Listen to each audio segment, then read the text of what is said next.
ಓಂ ಗುರುರ್ಬ್ರಹ್ಮ ಗುರುರ್ವಿಷ್ಣು ಗುರುರ್ದೇವೋ ಮಹೇಶ್ವರಃ ಗುರುರೇವ ಪರಂ ಬ್ರಹ್ಮ ತಸ್ಮೈ ಶ್ರೀ ಗುರವೇ ನಮಃ. ಓಂ ನಮಃ ಶ್ರೀ ಯತಿರಾಜಾಯ ವಿವೇಕಾನಂದ ಸೂರಯೇ ಸಚ್ಚಿತ್ ಸುಖ ಸ್ವರೂಪಾಯ ಸ್ವಾಮಿನೇ ತಾಪಹಾರಿಣೇ.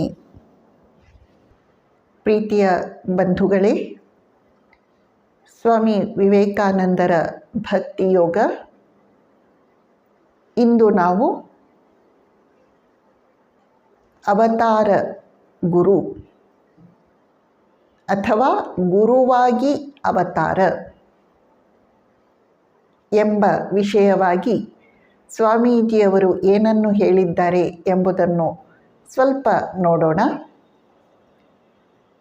ಯಾವ ಸ್ಥಳದಲ್ಲಿ ಭಗವಂತನ ನಾಮ ಸ್ಮರಣೆ, ನಾಮಗುಣ ಕೀರ್ತನೆ ನಡೆಯುತ್ತದೆಯೋ ಆ ಸ್ಥಳ ಪವಿತ್ರವಾಗುತ್ತದೆ.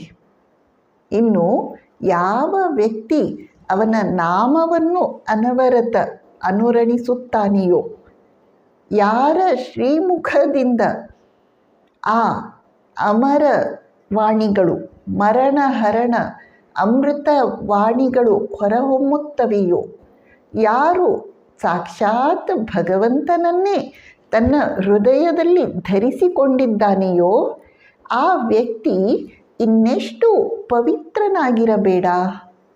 ಅವನನ್ನು ನಾವು ಅದೆಷ್ಟು ಗೌರವ ಪೂಜ್ಯ ಬುದ್ಧಿಯಿಂದ ಸಮೀಪಿಸಬೇಕು. ಅಂಥ ವ್ಯಕ್ತಿಗಳ ಸಂಖ್ಯೆ ಈ ವಿಶ್ವದಲ್ಲಿ ವಿರಳ. ಆದರೆ ಅವರು ಇದ್ದೇ ಇರುತ್ತಾರೆ. ಅವರು ಇಲ್ಲದ ಕಾಲ ಇಲ್ಲವೇ ಇಲ್ಲ. ಅವರು ಮಾನವತೆ ಕಂಡಂತಹ ಶ್ರೇಷ್ಠ ಪುಷ್ಪಗಳು. ಅವರು ಹೇಗಿರುತ್ತಾರೆ? ಅಹೇತುಕ ದಯಾ ಸಿಂಧು, ದಯೆಯ ಸಾಗರ. ಅದು ಹೇಗೆ? ಅಹೇತುಕ, ಯಾವ ಕಾರಣವಿಲ್ಲದೆ ಸುಮ್ಮನೆ ಅವರು ಇಡೀ ಮಾನವತೆಯನ್ನು ಅಪಾರ ಕರುಣೆಯಿಂದ, ಅನುಕಂಪೆಯಿಂದ ಕಾಣುತ್ತಾರೆ. ಇದಕ್ಕೆ ಉದಾಹರಣೆ ರಾಮ, ಕೃಷ್ಣ, ಬುದ್ಧ, ಯೇಸು ಕ್ರಿಸ್ತ, ಶ್ರೀರಾಮಕೃಷ್ಣರು, ಬಸವಣ್ಣ, ಅಲ್ಲಮ್ಮ ಪ್ರಭು. ಹೀಗೆ ಭಾಗವತದಲ್ಲಿ ಶ್ರೀಕೃಷ್ಣ ಆಚಾರ್ಯಂ ಮಾಂ ವಿಜಾನೀಯಾತ್, ನನ್ನನ್ನು ಆಚಾರ್ಯ ಎಂದು ಪರಿಗಣಿಸು. ಹಾಗೆಂದರೇನು? ಭಗವಂತ ಯಾವಾಗ ಅವತಾರ ಧರಿಸಿ ಈ ಇಳೆಗೆ ಆಗಮಿಸುತ್ತಾನೆಯೋ ಆಗ ಅವನು ಲೋಕಕ್ಕೆ ಗುರುವಾಗುತ್ತಾನೆ, ಜಗದ್ಗುರುವಾಗುತ್ತಾನೆ. ನಾವು ಕೃಷ್ಣಂ ವಂದೇ ಜಗದ್ಗುರುಂ ಎಂದು ಭಗವದ್ಗೀತೆಯ ಧ್ಯಾನ ಶ್ಲೋಕದಲ್ಲಿ ಹೇಳುತ್ತೇವಲ್ಲ, ಆ ರೀತಿ ಜಗತ್ತಿನಲ್ಲಿರುವ ಇತರ ಎಲ್ಲ ಉದಾತ್ತ ಮಹಾತ್ಮರಾದ ಗುರುಗಳಿಗಿಂತ ಅವತಾರನಾಗಿ ಆಗಮಿಸಿದ ಭಗವಂತ ಅತ್ಯುನ್ನತ ದರ್ಜೆಗೆ ಸೇರಿದಂತಹ ಗುರು. ಅವನು ಕೇವಲ ತನ್ನ ಸ್ಪರ್ಶ ಮಾತ್ರದಿಂದ, ಇಚ್ಛಾ ಮಾತ್ರದಿಂದ ಇನ್ನೊಬ್ಬರಲ್ಲಿ ಆಧ್ಯಾತ್ಮಿಕ ಶಕ್ತಿ ಸಂಚಯವನ್ನು ಮಾಡುತ್ತಾನೆ. ಎಂತೆಂತಹ ಪಾಪಿತಾಪಿಗಳು, ಹೀನ ದೀನರು ಅವನ ಸ್ಪರ್ಶ ಮಾತ್ರದಿಂದ, ಸಂಕಲ್ಪ ಮಾತ್ರದಿಂದ ಸಂತ ಮಹಾತ್ಮರಾಗಿ ಪರಿವರ್ತಿತರಾಗುತ್ತಾರೆ. ಏನದ್ಭುತ! ಈ ಶಕ್ತಿ ಅವತಾರನಾಗಿ ಆಗಮಿಸಿದ ಗುರುವಿಗೆ ಮಾತ್ರ ಇರುತ್ತದೆ, ಬೇರೆ ಗುರುಗಳಿಗೆ ಇಲ್ಲ. ಉದಾಹರಣೆಗೆ ಬುದ್ಧನ ವಾಕ್ ಮಾತ್ರದಿಂದ ಅಥವಾ ದೃಷ್ಟಿ ಮಾತ್ರದಿಂದ ಅತ್ಯಂತ ದುಷ್ಟನಾಗಿದ್ದಂತಹ ಕ್ರೂರಿ ಅಂಗುಲಿಮಾಲ ಸಂತ ಶ್ರೇಷ್ಠನಾಗ್ತಾನೆ. ಶ್ರೀರಾಮಕೃಷ್ಣರ ಇಚ್ಛಾ ಮಾತ್ರದಿಂದ, ಸ್ಪರ್ಶ ಮಾತ್ರದಿಂದ ದುಷ್ಟ ಚರಿತನಾದಂತಹ ಗಿರೀಶ್ ಚಂದ್ರ ಘೋಷ್ ಸಂತನಂತಹ ವ್ಯಕ್ತಿತ್ವವನ್ನು ರೂಪಿಸಿಕೊಳ್ಳುವಂತಾಗುತ್ತದೆ. ಅದೇ ರೀತಿ ರಾಮನ ಜೀವನದಲ್ಲಿ, ಕೃಷ್ಣನ ಜೀವನದಲ್ಲಿ ಈ ಶಕ್ತಿ ಅವತಾರನಿಗೆ ಮಾತ್ರ ಇರುತ್ತದೆ. ಆದ್ದರಿಂದ ಅವತಾರ ಮಾನವತೆಗೆ ಗುರುವಾಗುತ್ತಾನೆ. ಅವನು ಗುರೋರ್ ಗುರುಹು. ಭಗವಂತ ಯಾವಾಗ ಅವತಾರನಾಗಿ ಬರುತ್ತಾನಲ್ಲ, ಅದನ್ನು ನಾವು ಅವನ ಮಾನವ ಅಭಿವ್ಯಕ್ತಿ ಎಂದು ಕರೆಯುವುದಾದರೆ, ಭಗವಂತನ ಮಾನವ ಅಭಿವ್ಯಕ್ತಿಯನ್ನು ಮಾತ್ರ ನಾವು ಪೂಜಿಸಬಲ್ಲೆವು, ಅರ್ಥ ಮಾಡಿಕೊಳ್ಳಬಲ್ಲೆವು. ಭಗವಂತನನ್ನು ನಾವು ಭಗವಂತ ರೂಪದಲ್ಲಿ ಅರ್ಥ ಮಾಡಿಕೊಳ್ಳುವ ಶಕ್ತಿಯನ್ನು ಹೊಂದಿಲ್ಲ. ಅವತಾರನ ಮೂಲಕ ನಾವು ಭಗವಂತನನ್ನು ಅರ್ಥ ಮಾಡಿಕೊಳ್ಳುತ್ತೇವೆ. ಆದ್ದರಿಂದ ನಾವು ಅವತಾರನನ್ನು ಪೂಜಿಸದೇ ಇರಲಿಕ್ಕೆ ಸಾಧ್ಯವೇ ಇಲ್ಲ. ಅಷ್ಟೇ ಅಲ್ಲ, ನಾವು ಅವರನ್ನು ಪೂಜಿಸಬೇಕು. ಅವರ ಚಾರಿತ್ರ್ಯ, ಅವರ ಗುಣ ವೈಭವ ಆ ಥರದ್ದು. ಸ್ವಾಮೀಜಿ ಹೇಳುತ್ತಾರೆ, ಮನುಷ್ಯ ಈ ಅವತಾರನಾಗಿ ಆಗಮಿಸಿದ ಭಗವಂತನನ್ನು ಒಪ್ಪಲಿಕ್ಕೆ ಸಿದ್ಧನಿಲ್ಲ. ಅವನು ತನ್ನ ಮನಸ್ಸಿನಲ್ಲಿ ಭಗವಂತನ ಒಂದು ಕಲ್ಪನೆಯನ್ನು ರೂಪಿಸಿಕೊಳ್ಳುತ್ತಾನೆ. ಆದರೆ ಅವನ ಭಗವಂತನ ಕುರಿತಾದ ಎಲ್ಲ ಕಲ್ಪನೆಗಳಿಗಿಂತ ಅತ್ಯುನ್ನತ ಚಾರಿತ್ರ್ಯ ಈ ಅವತಾರನದಾಗಿರುತ್ತದೆ.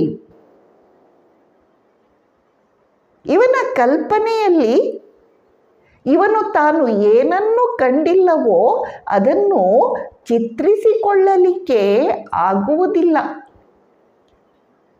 ಸ್ವಾಮೀಜಿ ಒಂದು ಉದಾಹರಣೆಯನ್ನು ಕೊಡುತ್ತಾರೆ. ಒಬ್ಬ ಮನುಷ್ಯ ಇರ್ತಾನೆ, ಅವನು ಶಿವನ ವಿಗ್ರಹವನ್ನು ಮಾಡಲಿಕ್ಕೆ ಕುಳಿತುಕೊಳ್ತಾನೆ. ಬಹಳ ದಿನ ಪರಿಶ್ರಮಿಸಿ, ಬಹುವಾಗಿ ಪರಿಶ್ರಮಿಸಿ ಕೊನೆಗೆ ಅವನು ವಿಗ್ರಹವನ್ನು ಮಾಡಿ ಮುಗಿಸಿದ. ಆ ವಿಗ್ರಹ ಕೋತಿಯ ವಿಗ್ರಹ ಆಯಿತು.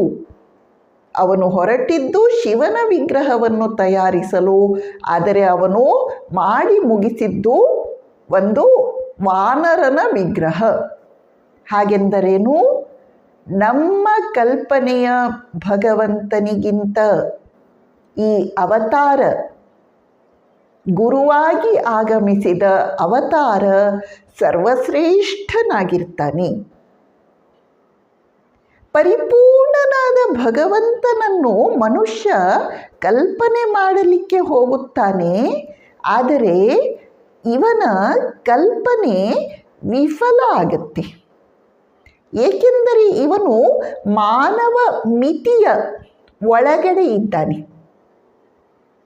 ಮನುಷ್ಯ ತಾನು ಮನುಷ್ಯನಾಗಿ ಇರುವ ತನಕ ಭಗವಂತನನ್ನು ಅವನು ಇರುವಂತೆ ಅರ್ಥ ಮಾಡಿಕೊಳ್ಳಲಿಕ್ಕೆ ಆಗುವುದಿಲ್ಲ. ಯಾವಾಗ ಮನುಷ್ಯ ತನ್ನ ಮನುಷ್ಯತ್ವದ ಮಿತಿಗಳನ್ನು, ಲಿಮಿಟೇಷನ್ಸನ್ನು ದಾಟಿ ಬೆಳೆಯುತ್ತಾನೆಯೋ ಆಗ ಇವನು ಭಗವಂತನನ್ನು ಭಗವಂತ ಇರುವ ಹಾಗೆಯೇ ಅರ್ಥ ಮಾಡಿಕೊಳ್ಳುತ್ತಾನೆ. ನೀವು ಎಷ್ಟೇ ಮಾತನಾಡಿ, ನೀವು ಎಷ್ಟೇ ಪರಿಶ್ರಮ ಪಡಿ, ಪ್ರಯತ್ನ ಮಾಡಿ, ಆದರೆ ನೀವು ಭಗವಂತನನ್ನು ಮಾನವ ರೂಪದಲ್ಲಿ ಕಂಡಾಗಲೇ ಭಗವಂತ ಅಂದರೆ ಏನು ಎಂದು ಸರಿಯಾಗಿ ಅರ್ಥ ಮಾಡಿಕೊಳ್ಳಬಲ್ಲಿರಿ. ಅವನ ಮೂಲಕ, ಅವತಾರನ ಮೂಲಕ ಮಾತ್ರ ನಾವು ಭಗವಂತನನ್ನು ಗುರುತಿಸಬಲ್ಲೆವು. ಸ್ವಾಮೀಜಿ ಹೇಳುತ್ತಾರೆ, ಈ ಮಾತನ್ನು ಬಹಳ ಜನ ವಿರೋಧ ಮಾಡ್ತಾರೆ. ಅವರು ಬುದ್ಧಿವಂತರು ಎನ್ನಿಸಿಕೊಂಡಿದ್ದಾರೆ, ವೈಚಾರಿಕರು ಎನ್ನಿಸಿಕೊಂಡಿದ್ದಾರೆ. ಅವರು ಆಕಾಶದ ಕೆಳಗಿರುವ ಎಲ್ಲ ವಸ್ತುಗಳ ಕುರಿತು ಅದ್ಭುತವಾಗಿ ಚಿಂತನೆಯನ್ನು ಪ್ರಸ್ತುತಪಡಿಸಬಲ್ಲರು. ಅವರು ಭಗವಂತನ ವಿಷಯವಾಗಿ ಮಾತನಾಡ್ತಾರೆ. ಅವತಾರನನ್ನು ಒಪ್ಪಿ ಸ್ವೀಕರಿಸಲು ಅವರು ಸಿದ್ಧರಿಲ್ಲ. ಅಂಥ ವ್ಯಕ್ತಿಗಳನ್ನು ನೀವು ನಂಬಬೇಡಿ.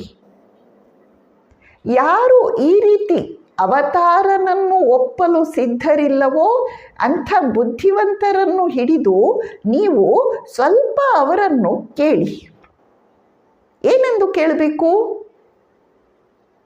ಅಯ್ಯ, ನಿನ್ನ ಪ್ರಕಾರ ಸರ್ವಶಕ್ತ ಸರ್ವವ್ಯಾಪಿ ಭಗವಂತ ಎಂದು ನೀನು ಯಾವುದನ್ನು ವಿವರಿಸುತ್ತಿದ್ದೀಯೋ ಅವುಗಳ ಅರ್ಥ ಏನು?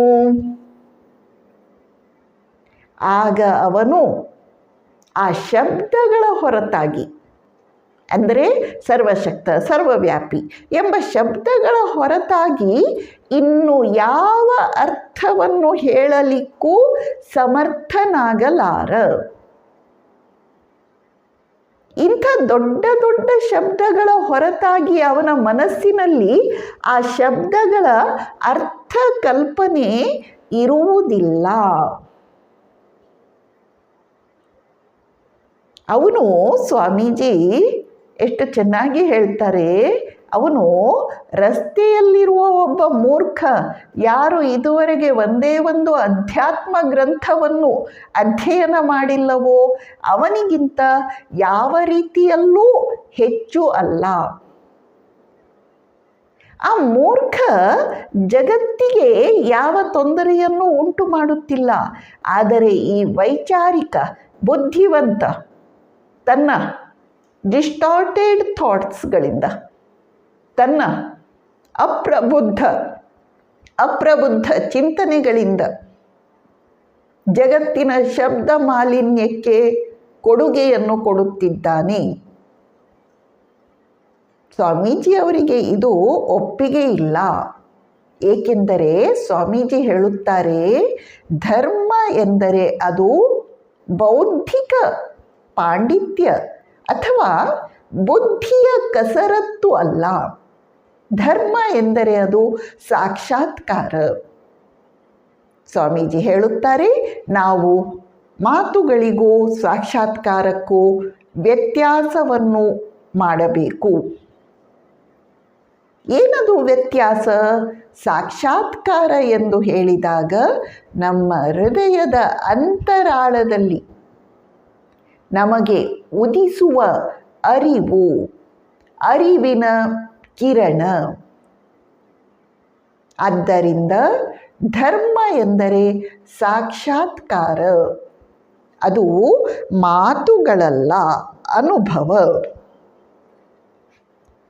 ಎಲ್ಲಿಯವರೆಗೆ ಮನುಷ್ಯ ತನ್ನ ಇಂದ್ರಿಯಗಳು, ಮನಸ್ಸು, ಬುದ್ಧಿ ಇವುಗಳ ಪರಿಮಿತಿಯ ಒಳಗೆ ಇದ್ದಾನೆಯೋ ಅಲ್ಲಿಯವರೆಗೆ ಅವನು ಅನಂತನಾದ ಭಗವಂತನನ್ನು ಅರ್ಥ ಮಾಡಿಕೊಳ್ಳಲಾರ. ಒಂದು ಎಮ್ಮೆ, ಅದಕ್ಕೆ ಏನಾದರೂ ಭಗವಂತನ ಕಲ್ಪನೆ ಇರುವುದಾದರೆ ನೀವು ಅದರ ಹತ್ತಿರ ಹೋಗಿ ಕೇಳಿ, ನಿನ್ನ ಪ್ರಕಾರ ಭಗವಂತನ ಕಲ್ಪನೆ ಏನು? ಆ ಎಮ್ಮೆ ಹೇಳುತ್ತದೆ, ಒಂದು ಎಲ್ಲಕ್ಕಿಂತ ದೊಡ್ಡದಾದ ಬಲಿಷ್ಠವಾದ ಎಮ್ಮೆ ನನ್ನ ಪ್ರಕಾರ ಭಗವಂತನ ಕಲ್ಪನೆ. ಒಂದು ಮೀನನ್ನು ಕೇಳಿ, ನಿನ್ನ ಪ್ರಕಾರ ಭಗವಂತ ಅಂದರೆ ಯಾರು? ಆ ಮೀನು ಹೇಳುತ್ತದೆ, ಎಲ್ಲಕ್ಕಿಂತ ದೊಡ್ಡದಾದ ಮೀನು, ಉಳಿದೆಲ್ಲ ಮೀನುಗಳನ್ನು ಕಬಳಿಸಿ ಹಾಕುವಂತಹ, ಯಾವ ಮೀನು ಮೊಸಳೆ ತಿಮಿಂಗಿಲಿನಿಂದ ಭಯಭೀತನಾಗದಂತಹ ದೊಡ್ಡ ಮೀನು ನನ್ನ ಪ್ರಕಾರ ಭಗವಂತನ ಕಲ್ಪನೆ. ಹೀಗೆ ನಾವು ಏನಾಗಿದ್ದೀವಿಯೋ ಅದೇ ರೀತಿ ನಾವು ಭಗವಂತನನ್ನು ನೋಡುತ್ತೇವೆ. ಈ ಮನುಷ್ಯ, ಮೀನು, ಎಮ್ಮೆ ಇವರೆಲ್ಲ ಒಂದೊಂದು ಪಾತ್ರೆ ಇದ್ದ ಹಾಗೆ. ಭಗವಂತ ಕಡಲು, ಅನಂತ ಕಡಲು, ಸಾಗರ. ನಾವೆಲ್ಲ ನಮ್ಮ ಪಾತ್ರೆಯನ್ನು ತೆಗೆದುಕೊಂಡು ಭಗವಂತ ಎಂಬ ಸಾಗರಕ್ಕೆ ಹೋಗಿದ್ದೇವೆ. ನಮ್ಮ ನಮ್ಮ ಪಾತ್ರೆಯ ಆಕಾರ ಯಾವುದೋ, ನಮ್ಮ ನಮ್ಮ ಯೋಗ್ಯತೆ ಎಂಥವುದೋ ಅದಕ್ಕೆ ತಕ್ಕಂತೆ ನಾವು ನಮ್ಮ ಪಾತ್ರೆಯಲ್ಲಿ ಭಗವಂತನೆಂಬ ಕಡಲ ಜಲವನ್ನು ತುಂಬಿಸಿಕೊಳ್ಳುತ್ತೇವೆ. ಆಕಾರ ಬೇರೆ ಬೇರೆ, ಎಮ್ಮೆ, ಮೀನು, ಮನುಷ್ಯ ಇತ್ಯಾದಿ ಇತ್ಯಾದಿ, ಆದರೆ ಒಳಗಿರುವ ನೀರು ಒಂದೇ, ಪರಮಾತ್ಮ ವಸ್ತು. ಆದ್ದರಿಂದ ನಾವು ಎಲ್ಲಿಯವರೆಗೆ ಮನುಷ್ಯರಾಗಿದ್ದೇವೆಯೋ ಅಲ್ಲಿಯವರೆಗೆ ಮನುಷ್ಯನಲ್ಲಿ ಎಂದರೆ ಅವತಾರನಲ್ಲಿ ಮಾತ್ರ ಭಗವಂತನನ್ನು ನೋಡಬಲ್ಲೆವು. ನಮ್ಮ ಕಲ್ಪನೆಯ ಭಗವಂತ ಅಂದರೆ ಮನುಷ್ಯ ಭಗವಂತ, ಬೇರೆ ಅಲ್ಲ. ಆದ್ದರಿಂದ ನಾವು ಇಂಥ ವ್ಯಕ್ತಿಗಳನ್ನು, ಅವತಾರನನ್ನು ಪೂಜಿಸುತ್ತೇವೆ, ಪೂಜಿಸಬೇಕು. ಇದರ ಹೊರತು ನಮಗೆ ಮೇಲೇರಲು ಬೇರೆ ಮಾರ್ಗ ಇಲ್ಲ. ಆದ್ದರಿಂದ ಅವತಾರ ಮಾನವತೆಗೆ ಗುರು. ಇಬ್ಬರು ವ್ಯಕ್ತಿಗಳು ಮಾತ್ರ ಅವತಾರನನ್ನು ಪೂಜಿಸಬೇಕಾಗಿಲ್ಲ. ಒಬ್ಬ ಕಡು ಮೂರ್ಖ,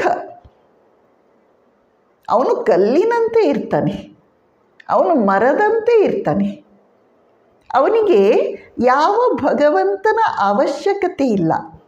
ಇನ್ನೊಬ್ಬ ಪರಮಜ್ಞಾನಿ, ಪರಮಹಂಸ, ಅವನು ತಾನೇ ಭಗವಂತನಾಗಿದ್ದಾನೆ. ಅವನು ಎಲ್ಲೆಡೆ ತನ್ನ ಆತ್ಮವನ್ನೇ ಕಾಣುತ್ತಾನೆ.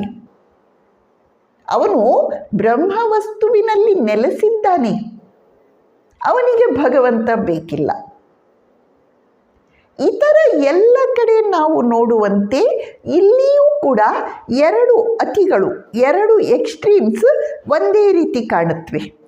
ಒಬ್ಬ ಕಡುಮೂರ್ಖ ಅಜ್ಞ, ಇನ್ನೊಬ್ಬ ಪಂಡಿತ ಅಥವಾ ಭಗವದ್ ಅನುಭವಿ ಪ್ರಾಜ್ಞ ಅಥವಾ ಸಾಕ್ಷಾತ್ಕಾರವನ್ನು ಪಡೆದಿರುವ ಸಂತ ಅಥವಾ ಪರಮಹಂಸ. ಇವರಿಬ್ಬರಿಗೂ ಭಗವಂತ ಬೇಕಿಲ್ಲ. ಈ ಇಬ್ಬರ ನಡುವೆ ಇರುವ ನಮ್ಮೆಲ್ಲರಿಗೂ ಅವತಾರ ಬೇಕೇ ಬೇಕು.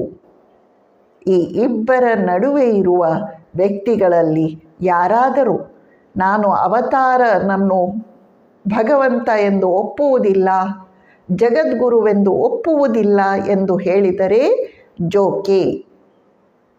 ಅವನು ಧರ್ಮವನ್ನು ಸರಿಯಾಗಿ ಪ್ರತಿನಿಧಿಸುತ್ತಿಲ್ಲ. ಭಗವಂತ ಮನುಷ್ಯನ ಈ ಲಿಮಿಟೇಷನ್, ಈ ಪರಿಮಿತಿಯನ್ನು ಅರ್ಥ ಮಾಡಿಕೊಂಡೇ ತಾನು ಕಾಲಕಾಲಕ್ಕೆ ಸಂಭವಾಮಿ ಯುಗೆ ಯುಗೆ ಅವತರಿಸಿ ಬರುತ್ತಾನೆ. ಶ್ರೀಕೃಷ್ಣ ಭಗವದ್ಗೀತೆಯಲ್ಲಿ ನುಡಿದಂತೆ ಯದಾ ಯದಾ ಹಿ ಧರ್ಮಸ್ಯ, ಯಾವಾಗ ಯಾವಾಗ ಧರ್ಮದಲ್ಲಿ ಗ್ಲಾನಿರ್ಭವತಿ ಭಾರತ, ಗ್ಲಾನಿ ಕೆಳಮುಖತೆ ಅಧೋಗತಿ ಎಂಬುದು ಉಂಟಾಗುತ್ತದೆಯೋ, ಯದಾ ಯದಾ ಹಿ ಧರ್ಮಸ್ಯ ಗ್ಲಾನಿರ್ಭವತಿ ಭಾರತ ಅಭ್ಯುತ್ಥಾನಂ ಅಧರ್ಮಸ್ಯ, ಅಧರ್ಮ ಯಾವಾಗ ಮೇಲಕ್ಕೆ ಏರುತ್ತದೆಯೋ ತದಾತ್ಮಾನಂ ಸೃಜಾಮ್ಯಹಂ, ಆಗ ಎಲ್ಲ ನಾನು ಅವತರಿಸಿ ಬರುತ್ತೇನೆ. ಹೀಗೆ ಭಗವಂತ ಅವತರಿಸಿ ಬಂದಾಗ ಅವನ ಕಾರ್ಯ ಏನು? ಪರಿತ್ರಾಣಾಯ ಸಾಧೂನಾಂ, ಸಾಧುಗಳಿಗೆ ಅವನು ತ್ರಾಣವನ್ನು ತುಂಬುತ್ತಾನೆ. ವಿನಾಶಾಯ ಚ ದುಷ್ಕೃತಾಂ, ದುಷ್ಕೃತಿಗಳನ್ನು ಅವನು ದಮನ ಮಾಡುತ್ತಾನೆ. ತನ್ಮೂಲಕ ಧರ್ಮ ಸಂಸ್ಥಾಪನಾರ್ಥಾಯ ಸಂಭವಾಮಿ ಯುಗೆ ಯುಗೆ, ಧರ್ಮ ಸಂಸ್ಥಾಪನೆಯ ಅರ್ಥದಿಂದ ಎಂದರೆ ಉದ್ದೇಶದಿಂದ ಕೂಡಿ ನಾನು ಯುಗ ಯುಗಗಳಲ್ಲಿಯೂ ಅವತರಿಸಿ ಬರುತ್ತೇನೆ. ಆದ್ದರಿಂದ ಭಗವಂತ ಅವತರಿಸುತ್ತಾನೆ. ಕೃಷ್ಣ ಭಗವದ್ಗೀತೆಯಲ್ಲೇ ಹೇಳಿದ್ದಾನೆ, ಅವಜಾನಂತಿ ಮಾಂ ಮೂಢಾ ಮಾನುಷೀಂ ತನುಂ ಆಶ್ರಿತಂ. ಮನುಷ್ಯ ತನುವನ್ನು ಆಶ್ರಯಿಸಿ ಬಂದ ನನ್ನನ್ನು ಮೂಢರು ಗುರುತಿಸಲಾರರು. ಯಾಕೆ? ಪರಂಭಾವಂ ಅಜಾನಂತೋ, ಅವರು ನನ್ನ ಪರಂಭಾವವನ್ನು ಅಜಾನಂತ ಅರಿಯಲಾರರು. ಯಾವುದದು ನನ್ನ ಪರಂಭಾವ? ಮಮ ಭೂತ ಮಹೇಶ್ವರಂ, ಸರ್ವಭೂತಗಳ ಮಹೇಶ್ವರನಾದ ನನ್ನ ಪರಂಭಾವವನ್ನು ಅರ್ಥ ಮಾಡಿಕೊಳ್ಳದೆ ಅವರು ನನ್ನನ್ನು ಹೊರಗಡೆಯಿಂದ ಅಷ್ಟೇ ನೋಡಿ ಕೇವಲ ಒಬ್ಬ ಮನುಷ್ಯ ಎಂದು ತೀರ್ಮಾನಿಸುತ್ತಾರೆ. ಅಲ್ಲ, ಅವತಾರ ನಮ್ಮೆಲ್ಲರ ಗುರು. ಅವತಾರನ ಆಗಮನದಿಂದ ಆಧ್ಯಾತ್ಮಿಕ ಶಕ್ತಿ ತರಂಗಗಳು ಊರ್ಜಿತಾವಸ್ಥೆಗೆ ಇರುತ್ತವೆ. ಶ್ರೀರಾಮಕೃಷ್ಣರು ಉದಾಹರಣೆಯನ್ನು ಕೊಡ್ತಾರೆ. ಯಾವಾಗ ಪ್ರವಾಹ ಉಕ್ಕಿ ಬರುತ್ತಲ್ಲ, ಆಗ ಕೆರೆ, ಕೊಳ, ಕುಂಟೆ, ತೊರೆ ಎಲ್ಲ ನೀರಿನಿಂದ ತುಂಬಿ ಹೋಗುತ್ತವೆ. ಹಾಗೆಯೇ ಅವತಾರನೆಂಬ ಮಹಾಪೂರ ಭೋರ್ಗರೆದಾಗ ಸಾಮಾನ್ಯರೆಲ್ಲರೂ, ನಾವೆಲ್ಲರೂ ಕೆರೆ, ತೊರೆ, ಕುಂಟೆ, ಕೊಳ ನಾವೆಲ್ಲರೂ ಆತ್ಮಜಲ ಎಂಬ ಸತ್ವದಿಂದ ತುಂಬಿಕೊಳ್ಳುತ್ತೇವೆ. ಏನದ್ಭುತ ಮಾತು!